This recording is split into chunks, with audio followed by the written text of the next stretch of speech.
A staggering 12 years after the original Texas Chainsaw forever changed the world of horror, in 1986, years after the Halloween, Friday the 13th, and Nightmare on Elm Street franchises had already kicked off, Tobe Hooper returned to his most famous bloodbath for a truly bizarre sequel. It almost seemed like for a second there he was just going to let it be and have the Texas Chainsaw Massacre remain as a standalone, amazing, influential title, but he just couldn't resist making a part 2 that functioned more like a parody than a serious continuation of the story.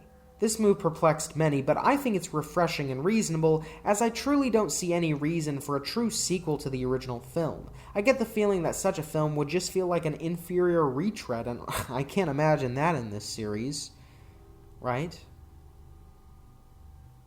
Right? Right? Similar to its predecessor, Texas Chainsaw 2 kicks off with an opening text crawl, this time being noticeably less unsettling and creepy, and they're followed by some far too long and boring opening credits, some really annoying, inappropriately upbeat music, and a truly incoherent, grating first sequence, all of which incites quite a negative first impression. These two random douchebags driving around shooting at stuff are quite insufferable, and though they're eventually brutally attacked by Leatherface, this scene really didn't entertain me at all, and all I felt was a burning sense of confusion, which also spilled over into basically the first 20 minutes of the movie. It's not like the movie starts out being awful or anything, but they're definitely quite lame, and things only start to pick up once we're introduced to Drayton Sawyer, once again played by the same actor, in this hilarious scene of him winning the statewide chili cook-off, hinting toward a grotesque secret ingredient in a scummy, humorous fashion. No secret, it's the meat. Don't skimp on the meat. I got a real good eye for prime meat. But overall, the number one thing that stands out about this movie is just how fucking weird it is. For example, we get this incredibly strange, over-the-top scene of a sheriff, played by Dennis Hopper, attacking a tree with a chainsaw. Like, what am I even watching here? His character in general is a real nutjob, and all the dialogue in this movie is awkward and stilted, but it all feels like it's done intentionally for the sake of comedy and to alienate the audience rather than taking itself seriously.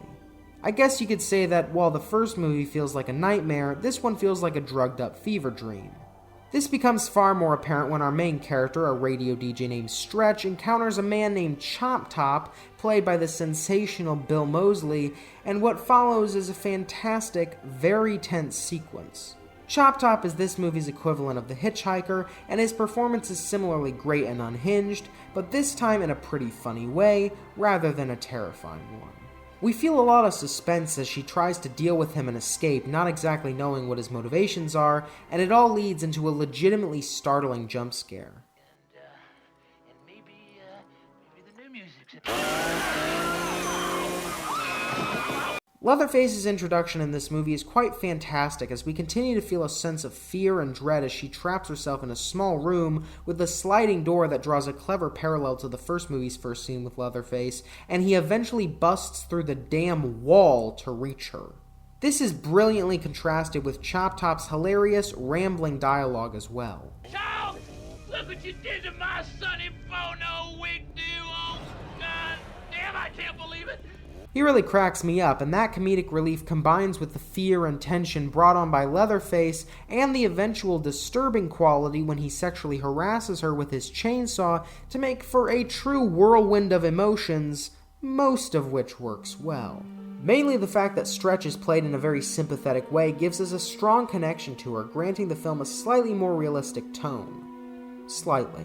In general, this movie sort of switches between fantastic sequences like this one and atrocious or confusing and messy ones like the car chase scene that follows on a pretty regular basis, which makes it hard to quantify how I feel about it. A large reason why the bad scenes annoyed me so much was actually the music, as it's far too loud and thus definitely collides with the minimalistic direction they went with in the last film. And on the other hand, a major factor that makes the best scenes in the movie so damn good is the set design. The first film had amazing, disturbing props all over, but this movie goes balls to the wall, especially with the main setting of the final act, this abandoned amusement park. It's such an inventive area to set the film in, and I love what they've done with the family dynamic as well, as we now see a more idiotic Leatherface who actually spares Stretch of any violence, instead just playing and dancing with her. He's turned into a more innocent, tormented soul, continuing successfully from subtle details in the last movie, although it does also remove some of the horror behind his character. The finale kicks off with this scene of Stretch finding her coworker with his face removed, and after using his last energy to free her from her restraints, he dies in an honestly tragic scene, making us root for the protagonist and her survival in a similar fashion as Sally. Some pretty well-directed chase scenes then precede the best line in the entire movie. Turn traitor for a piece of tail. You got one choice, boy. Sex or the saw. It's truly astonishing how these actors manage to be so horrifying and funny at the same time. The new rendition of the dinner scene pales in comparison to the first one on account of its annoyingly long pacing, not helped by the sound of Stretch screaming being repeated far too much, but the set designers have at least once again outdone themselves. But the movie makes up for it with the riveting battle between Leatherface and the sheriff from earlier, their equally crazed mindsets clashing in sync with their chainsaws, and the dialogue here is just absurd comedic gold. I don't care who sets you. I'm the Lord of the Harvest. Who's that? Some new health food bunch? Honestly, Halloween Resurrection could stand to learn something from this movie with its lame-ass chainsaw battle.